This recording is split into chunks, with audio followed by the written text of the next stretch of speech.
You say you want to succeed. You say it every night before you close your eyes. You whisper it to yourself like it means something. Tomorrow I'll be different. Tomorrow I'll actually do it. But tomorrow comes, and you're right back on your phone. Same scrolling. Same excuses. Same wasted hours. So let me ask you something, and I need you to be completely honest right now. Do you actually want to succeed? Or do you just want to feel like you do? Because there is a massive difference between those two things, and deep down, you already know which one you've been choosing every single day. Here's what nobody around you is brave enough to say out loud. Your problem is not your schedule. It's not your teacher. It's not the subject you hate, or the desk you study at, or the environment you're in. Your problem is you. Every single time it's time to study, something convenient happens, doesn't it? Suddenly you're hungry. Suddenly your room needs cleaning. Suddenly that video you've already seen 3 times is somehow worth watching again. And you sit there scrolling, while a quiet voice in the back of your head whispers, "You should be studying." And you ignore it. You always ignore it. You tell yourself you're just tired. You tell yourself you're waiting for motivation to show up. You're waiting for that perfect moment, where studying suddenly feels easy, natural and effortless. Let me save you years of waiting right now. That moment is never coming. Motivation is like the weather. Some days it shows up. Most days it doesn't. And if you're only going to work when you feel like it, you are going to lose. What you actually need, what nobody wants to hear, is discipline. Not a pretty notebook. Not a color-coded planner. Not a new productivity app. A backbone. Now let's talk about something that actually matters. Your parents gave up sleep, money, and personal dreams just to get you where you are today. They didn't sacrifice their peace so you could spend 4 hours in bed watching videos and call it a rest day. They did it because they believed you were worth it. The real question sitting in front of you right now is whether you believe that too. And your friends, when results come out and life moves forward, they will move with it. Nobody fails alongside you out of loyalty. Nobody is coming to pull you up. Not your parents, not your teachers, not your friends. Life does not slow down and wait for you to feel ready. You keep saying, "I'll start tomorrow. I'm just tired today." But tomorrow is already filled with people who said the exact same thing yesterday and showed up anyway. That exam you're scared of is not sitting around waiting for you to feel prepared.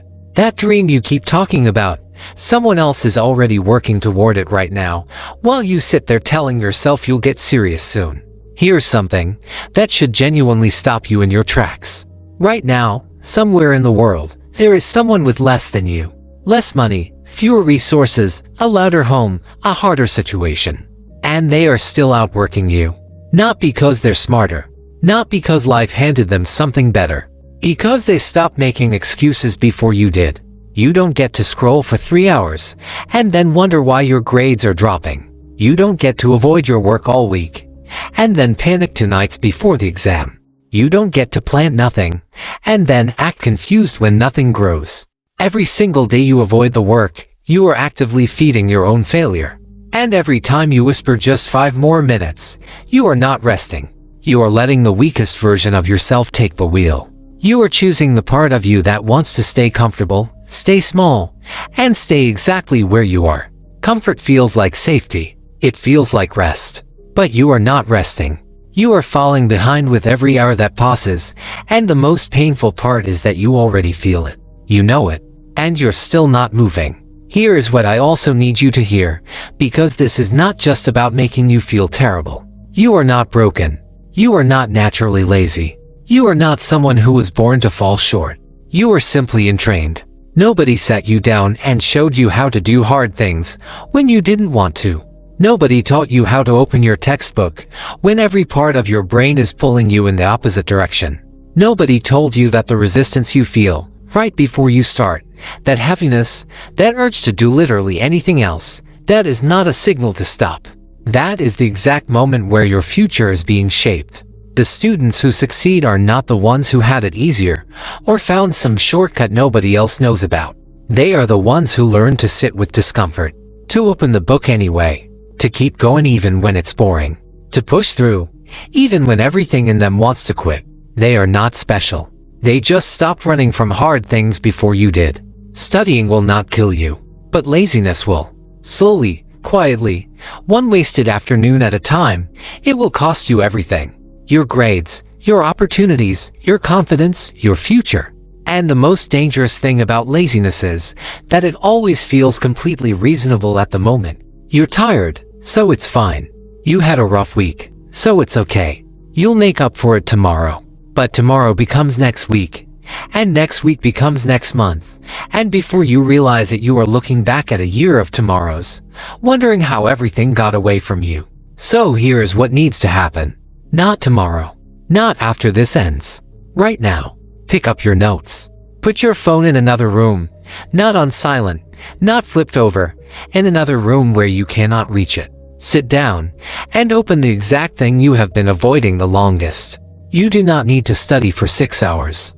You do not need to have everything figured out today. You just need to start. Because starting is the hardest part, and once you take that first step, momentum begins to build on its own. Every successful person you admire was once sitting in the exact position you are in right now. Overwhelmed, behind, and unsure. The only thing that separated them from failure was one decision made on one ordinary day. The decision to sit down anyway. To choose the difficult thing over the easy thing just once, and then again the next day, and the day after that. Do you want a future worth having? Stop running from the work that builds it. Stop hiding behind excuses that feel real but are quietly costing you everything. Stop letting the comfortable version of yourself make decisions that your future self is going to pay for. You already know what needs to be done. You have known this entire time. The notes are right there. The book is right there. Everything you want is sitting on the other side of the discomfort you keep avoiding. Now stop waiting. Sit down and go earn it.